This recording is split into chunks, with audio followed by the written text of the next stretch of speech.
Hi! Today I'll be comparing the Atomos Ninja V professional video monitor slash...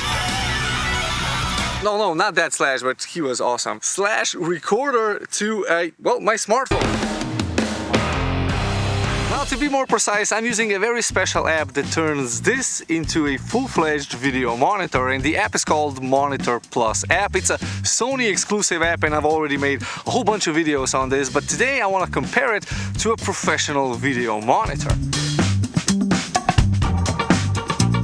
Now this is the Atomos Ninja V, which is a video monitor, a professional video monitor, but it's also a video recorder. I can actually record my videos onto an SSD and then use the files straight from the SSD to edit them. And these files are very special because they are with an edit-ready codec. I'm using the DNX KHR 10-bit 4K 422 chroma subsampling on my camera, and the cool thing about this is that my computer doesn't struggle with those files because they're already, as I said, edit-friendly. Now the bad thing about this is that you always need a cable to connect the monitor to the camera. It's a HDMI connection, and it's smooth and stable, and it always works, and you get the high quality video from the camera to the monitor and to the recorder. But there's still this cable that you always need to have. Now you can purchase a wireless setup for the Atomos Ninja, but that's going to cost an additional so and so euros, because this whole thing with an SSD and the battery and the cable costed around $1,000. So $1,000 is just for monitoring and recording,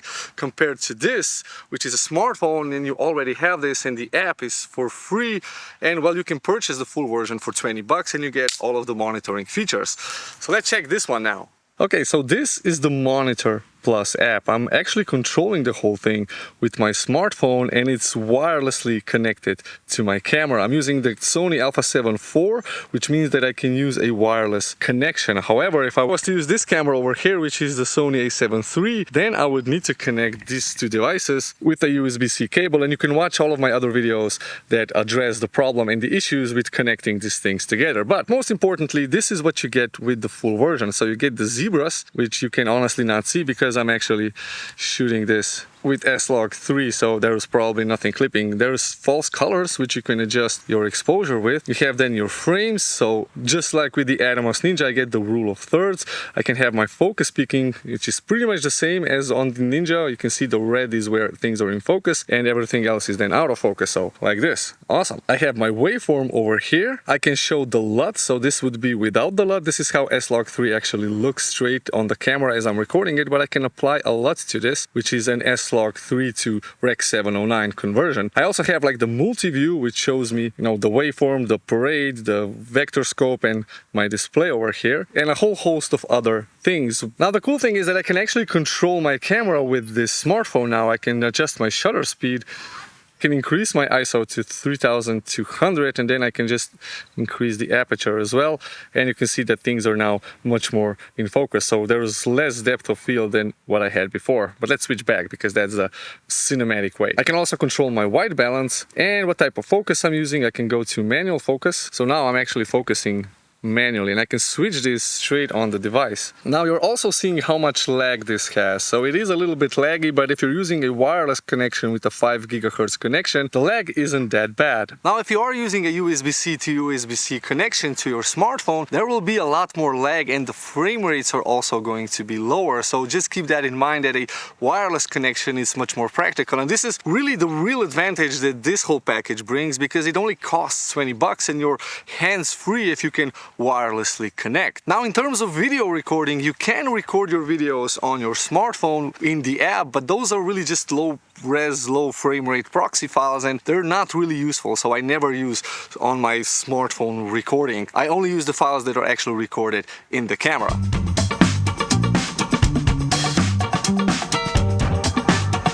This has a 1000 nit display, which means that I can view it in mid-daylight without any problems. And in terms of monitoring features, well, I have a whole bunch of them. I can zoom in to 1:1 pixel to pixel.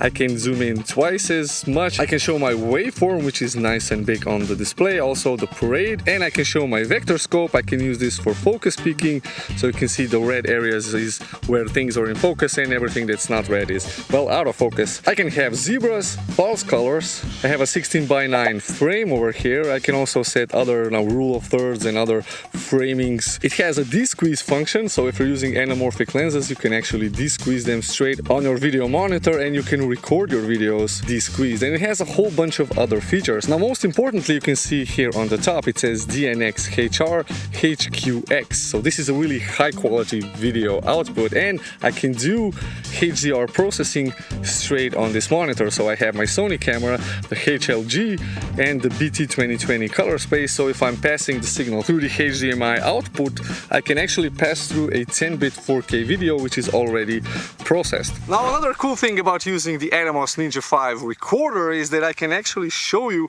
what my camera is seeing, because I'm outputting the video feed with the HDMI cable, and well, the monitor is just recording what the camera is sending it. So now I can show you my camera settings, how I photograph, where I focus, what my settings of the exposure are, and so on and so forth. So I just realized that I don't use this often enough. So make sure you're subscribed to the channel to see videos on this in the future. Also hit the like button for the algorithm, and well, if you have any comments or questions, leave that down below.